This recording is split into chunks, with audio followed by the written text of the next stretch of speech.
जय श्री राम। कैसे हैं आप सब? वाल्मीकि रामायण के बालकांड के 17वें सर्ग में आप सबका स्वागत है, अभिनंदन है।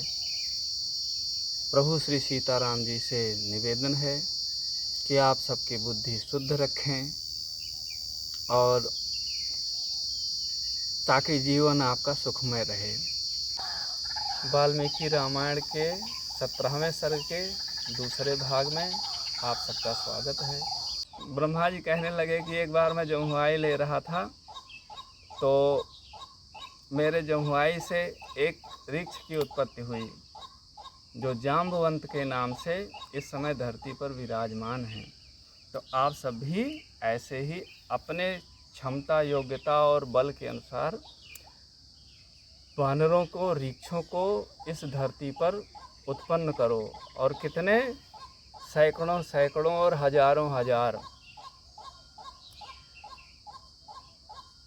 ते तथोक्ता भगवता तत्प्रतिश्रुत्य शासनात् जनयामासुरेवं ते पुत्रान् वानररूपिणः। भगवान ब्रह्मा के ऐसे आदेश करने के बाद सभी देवतागण उनकी आज्ञा का पालन करते हुए वानर योनि में अनेकों अनेक संतानों को अपने बराबर बल, बुद्धि, विद्या, पराक्रम में उत्पन्न करने लगे। इसमें कौन कौन से लोग उत्पन्न किए? ऋषयश्च महात्मानः सिद्ध विद्याधरोरगाः चारणाश्च सुतान् वीरान् शिश्रजुर्वनचारिणः। जो ऋषि लोग थे उन्होंने भी संतानों को उत्पन्न किया। जो महात्मा लोग थे उन्होंने भी संतानों को उत्पन्न किया। साथ में जो सिद्ध लोग थे, जो विद्याधर थे और उरग यानी सांप, नाग योनि के जितने पराक्रमी शूरवीर योनियों के प्रतापी लोग थे, उन्होंने अपने अपने अनुरूप संतानों की उत्पत्ति की। फिर अब किसने कुछ मुख्य देवताओं के संतानों को बता रहे हैं कि बृहस्पतिस्तु अजनयत् तारम नाम महाकपिम। गुरुदेव बृहस्पति ने तार नाम के वानर का जन्म दिया, रचना किया। सर्वा वानर मुख्यानाम बुद्धिमंतम अनुत्तमम।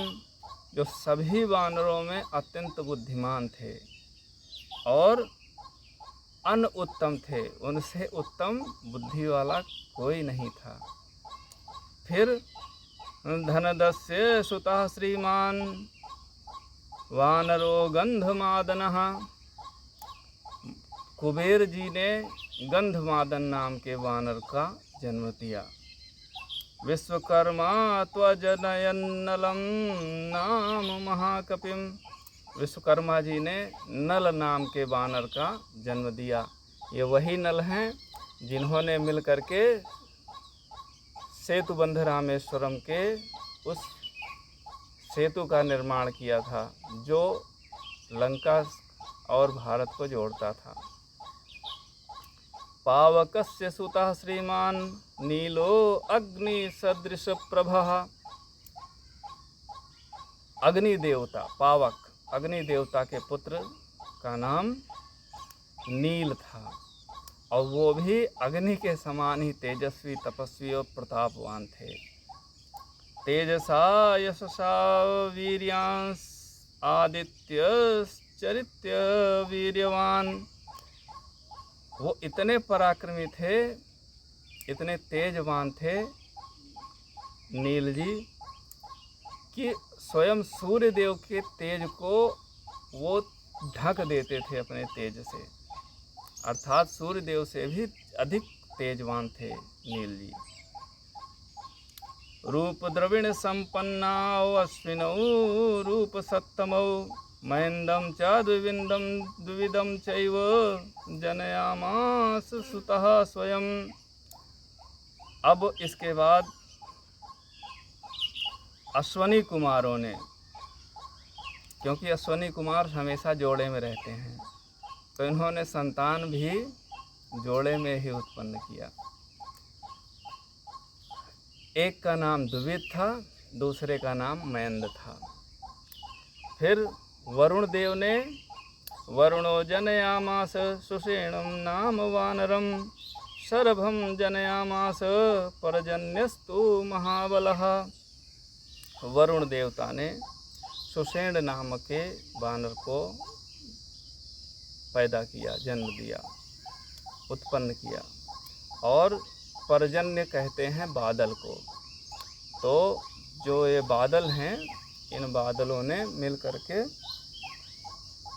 इनके जो अधिपति हैं पर्जन्य जिन्हें कहते हैं, तो पर्जन्य ने शरभ नाम के वानर का जन्म दिया। इन सब में इनके पिता के तुल्य ही बल, पराक्रम, शौर्य, विद्या, ज्ञान, सहिष्णुता, सहनशीलता, विनम्रता, अनुशासन, ये सब गुण अपने पिता के समान ही था। फिर अब आते हैं हनुमान जी की बारी। बोलिए हनुमान जी महाराज की जय। मरुतस्य और सह पुत्र हनुमान नाम वानरः वज्र संहननोपेतो वैनतेय समोजवे।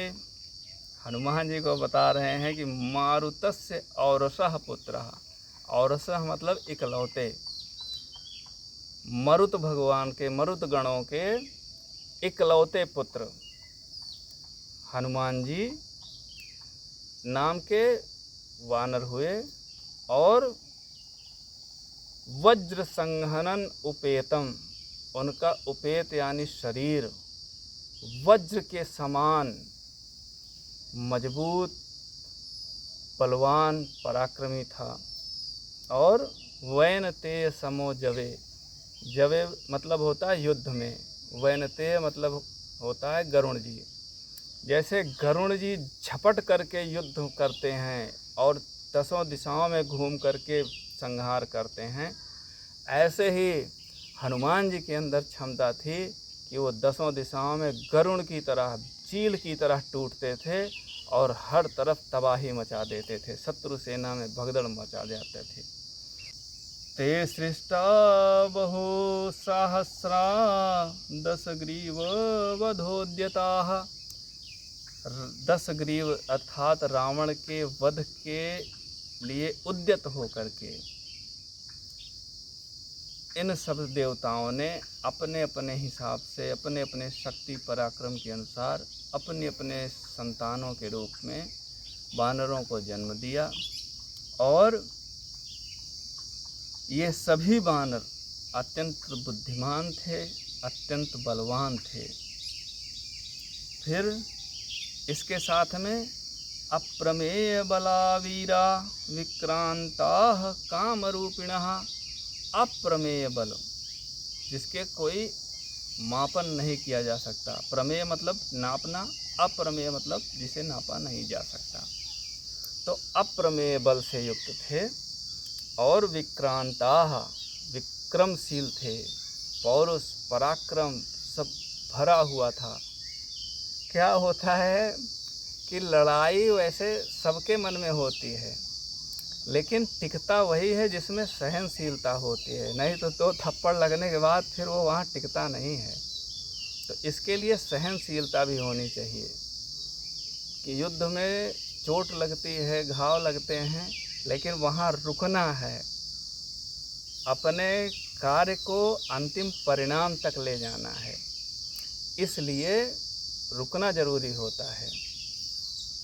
और रुक वही सकता है जिसके अंदर सहनशीलता होगी, जिसके अंदर उतनी क्षमता होगी। तो कह रहे हैं कि विक्रमशील थे, वो मार करते भी थे और मार सहने की क्षमता भी रखते थे। आप सबका कल्याण हो। आप सब ऐसे जुड़े रहें, लाइक शेयर कमेंट कर लिया करें, बड़ी कृपा होगी। जय हो।